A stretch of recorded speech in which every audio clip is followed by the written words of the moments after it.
আসসালামু আলাইকুম, কেমন আছেন সবাই? আশা করি আল্লাহর রহমতে সবাই ভালো আছেন।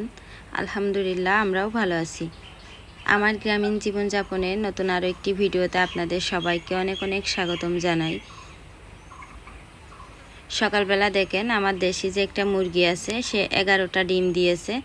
11টা ডিম দেওয়ার পরে সে অসুস্থ হয়েছে, মানে ঠান্ডা কাশি আর গায়ে অনেক গরম, মানে জ্বরও আসছে। তো ওকে ধরলাম, ধরে আনাসের নাপা সিরাপ আছে ঘরে, তো ভাবছি যে ওটা খাওয়াই দেব। আমাদের গ্রামাঞ্চলে দেখি হাঁস মুরগির রোগ হলে ওই নাপাস যে সিরাপ থাকে ছেলেপেলের, ওইটাই খাওয়াইয়ে দেয়, আল্লাহর রহমতে সুস্থ হয়ে যায়। তো ঘরের ভিতরে দেখেন 2টা টাইগার আছে, একটা মোরগ একটা মুরগি। তো এই 2টা রেখে দিয়েছি, সেই যে ফার্মের মুরগির সাথে কিনিলাম, এখনও পর্যন্ত জবাই করিনি। ভাবছি যে অনেক বড় করব। এরা অনেক ডিমও দেয়, প্রতিদিন ডিম দেয় একটানা 6 মাস। তো এই যে লাল এইটা হচ্ছে মোরগ হয়েছে আর কালোটা মুরগি হয়েছে। তো আমার দেশি মুরগিটা 11টা ডিম দেওয়ার পরে অসুস্থ হয়েছে, তো ওকে খেতে দিলাম। খেতে দেওয়ার পরে ভাবছি যে ওর একটু ঠান্ডা জ্বরের ওষুধ খাওয়াইয়ে দেবো। তো ভিডিও শুরুতে আমার প্রিয় আপু ভাইয়া আঙ্কেল আন্টিদের কাছে আমি প্রতিদিন একটা অনুরোধ করে থাকি, দয়া করে সবাই একটা লাইক দিয়ে পুরো ভিডিওটা দেখবেন, ইনশাল্লাহ আপনাদের ভালো লাগবে। আর যে সকল আপু ভাইয়া আঙ্কেল আন্টিরা ভিডিওটি আজকে প্রথম দেখছেন, তারা চ্যানেলটি সাবস্ক্রাইব করে পাশে থাকা বেল বাটনটি অন করে দিবেন, তাহলে আমি যখনই কোনো নতুন ভিডিও আপলোড দিব, ইনশাল্লাহ আপনাদের কাছে নোটিফিকেশন চলে যাবে। তো দেখেন ওষুধটা প্রথমে ঝাঁকিয়ে নিচ্ছি ভালোভাবে, নিয়ে এখন ওকে খাইয়ে দেব। হচ্ছে আনাসের মতন ঘাত তেড়া, ওষুধ খেতে চায় না। দেখেন ওষুধের মানে ডিব্বাটা, ওষুধের বোতলটা দেখে দেখেন মুরগিটা কেমন করছে। তো আমি আবার বলছিলাম আনাসের পাশে থেকে যে আনাসও যেরকম ওষুধ খাতে চায় না, মুরগিও ওষুধ খাতে চাচ্ছে না। তো এই যে এখন দেখেন ওর হচ্ছে আনাসের মতন করে ওষুধ খাওয়াই দিচ্ছি। তো আনাস আবার পাশে দাঁড়ায় দাঁড়ায় দেখছে, বলছে আম্মু আমার ওষুধ তুমি মুরগির খাওয়াই দিচ্ছো। এখন ওষুধটা খাওয়াই ছেড়ে দিলাম, আবার পরের দিন সকালবেলা আর একবার খাওয়াবো। তো যাই হোক, ওষুধটা খাওয়াইয়ে দিয়ে তারপরে এখন টুকটাক যে কাজগুলো সেগুলো করছি। তো আসলে ঝড় বৃষ্টি যদি না হয়, তে যতটুক যা কাজ আছে আমি কিন্তু ওইগুলা ভিডিও করতে পারি।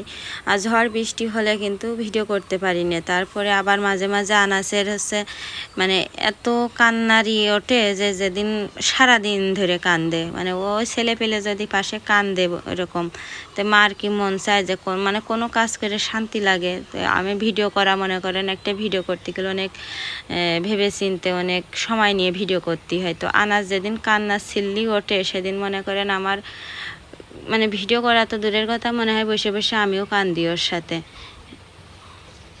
তো যাই হোক, আজকে কোনো ঝড় বৃষ্টি কিছু নেই আপাতত, তো এই জন্য ভাবলাম যে আজকে ভিডিওটা করি। আর সুন্দর এই ভিডিওগুলো দিলে কিন্তু আল্লাহর রহমতে অনেকটা ইনকামও আসে, আবার সাথে আপনারা অনেক খুশি হন, আমার নিজের কাছে অনেক ভালো লাগে। তো যাই হোক, অনেক আপুরা কমেন্ট করছেন টুকটাক যে আপু এই মাসে তুমি বেতন পেয়েছো কিনা। তো আসলে এই মাসে বেতন পাইনি, ইনশাল্লাহ সামনের মাসে পাবো আপু।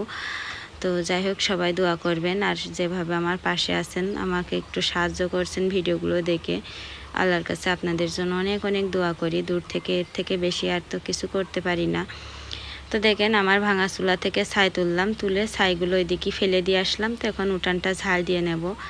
তো ঈদের পরে তো এইসব ঘর বাড়ি সব আবার ভেঙে চুরে উলট পালট হয়ে যাবে সব কিছু, যার কারণে চুলা টুলা এখন আর লেপছি না ওইভাবে কোনো কিছু, সব যেভাবে যেমন আছে এভাবেই থাক।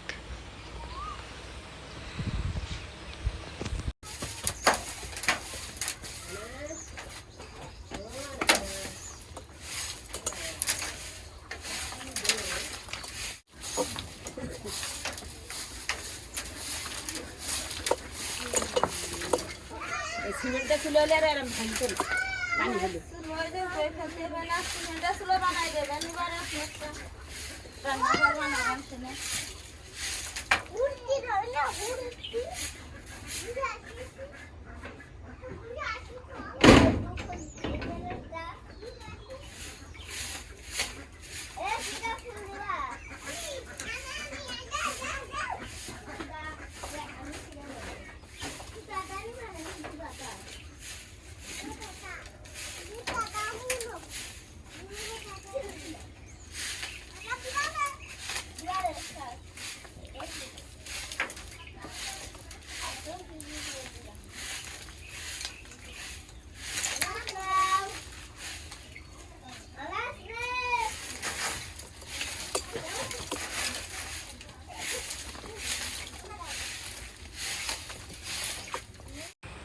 উঠোনটা ঝাড় দিয়ে চলে আসলাম কলপাড়ে। আর আমার কলপাড়টা কিন্তু আমি গতকালকে পরিষ্কার করেছি, মানে আমার ঈদের কাজগুলো ভাগ করে নিলাম।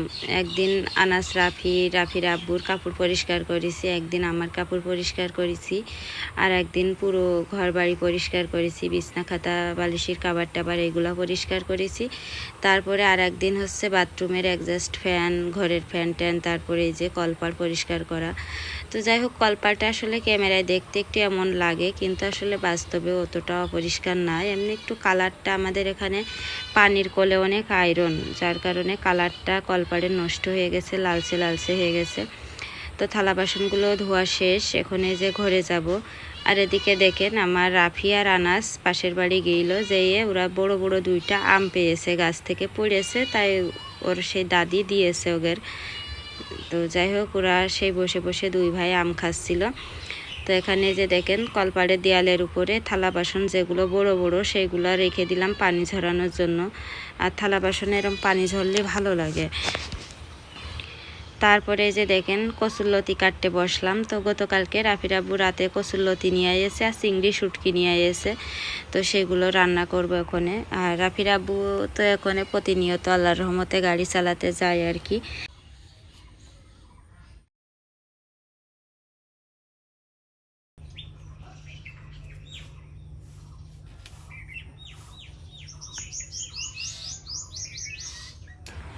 তো দেখেন কচুর লতিগুলো হাইব্রিড, মানে একটু বড় বড় মোটা মোটা লতি। তো এই লতিগুলো রান্না করলে আবার বেশি একটা মজা লাগে না।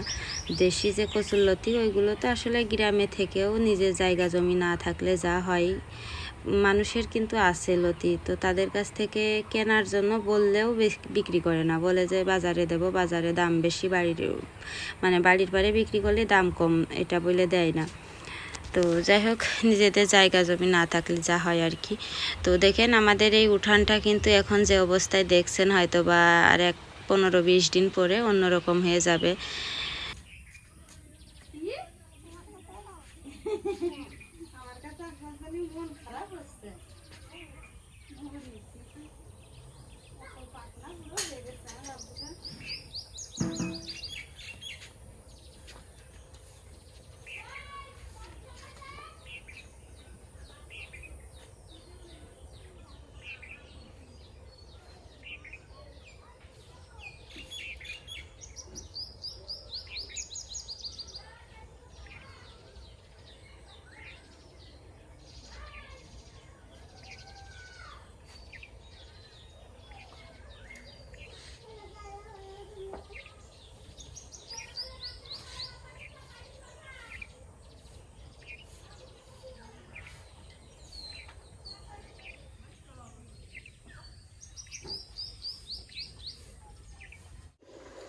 তো দেখেন ঘরে চলে আসলাম, বাইরের কাজ সব শেষ।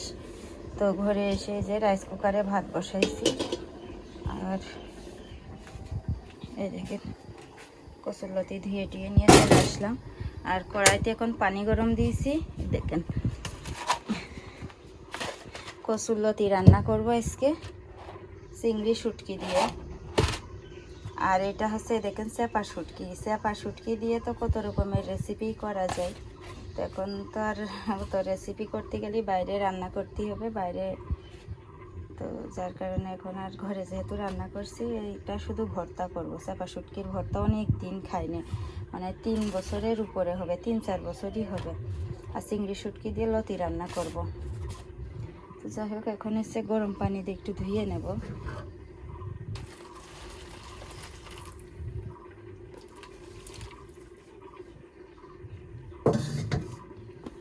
তো ঠিক আছে, আমি ঝটপট দেখেন আনাস আর রাফি গেছে সে কিস্তি দিতে, কিস্তির টাকা দিয়েছি আর বই দিয়েছি, ওরা দিতে গেছে 2 ভাই। আর আমি এখানে তাড়াতাড়ি রান্নাটা শেষ করব। রাফিরা ঈদ সামনে, তো গাড়ি নিয়ে চলে যাবে তাড়াতাড়ি। তো দেখেন আমার কিন্তু কচুরলতি রান্না করা এসে হয়ে গেছে। তারপরে যেই আমি চেপা শুটকি মানে ভর্তা বানাবো তার জন্য পেঁয়াজ ভাজতে গেছি, আর তখনই গ্যাস শেষ হয়ে গেছে। তো যাই হোক, কি আর করা, গ্যাস শেষ হয়ে গেছে। আল্লাহর রহমতে বৃষ্টি নাই, বৃষ্টি যদি না হতো, মানে বৃষ্টি যদি হতো তাহলে দেখা যাচ্ছে বাইরের এই চুলোই তো রান্না করতে পারতাম না, অন্যরকম বিপাকে পড়তাম। তো যাই হোক, এখানে দেখেন আমি এই যে রাফি ভিডিও করে দিচ্ছে, আর আমি এখানে বসে বসে সেই মানে ওই যে চাপা শুটকি সেই পেঁয়াজগুলো ভাজে নিচ্ছি, আর চাপা শুটকি ধুয়ে টুয়ে পরিষ্কার করেছি রান্নাঘর থেকেই। তো এই হচ্ছে আর কি কথা, যে গ্যাস শেষ হয়ে গেছে। আসলে খড়ির চুলো থাকলে কিন্তু অত বেশি সমস্যা হয় না। তো আমার যেহেতু বৃষ্টি আসলে খড়ির চুলোয়ও মানে রান্না করা যায় না, এখানে পানি পড়ে। তো দেখি সামনে মানে বর্ষাকালের পরে যেয়ে একটা মাটির চুলো বানাবো এমন করে, যাতে সেখানে আর কি বৃষ্টি হলেও রান্না করতে পারি, এরকম করে মাটির চুলা বানাবো ইচ্ছা আর কি আছে। কারণ আসলে সবসময় গ্যাসের যে দাম, তাতে সবসময় ফুরিয়ে গেলে আনাও জোটে না। আবার এদিকে আলহামদুলিল্লাহ ভালো আছি। তো যাই হোক, এখানে আমি আবার ভয়েস ওভার দিছিলাম, পাশে আনাস বসে বসে খেলা করছিল। তো আমার আবার বলছে, আম্মু ভালো আছো তুমি?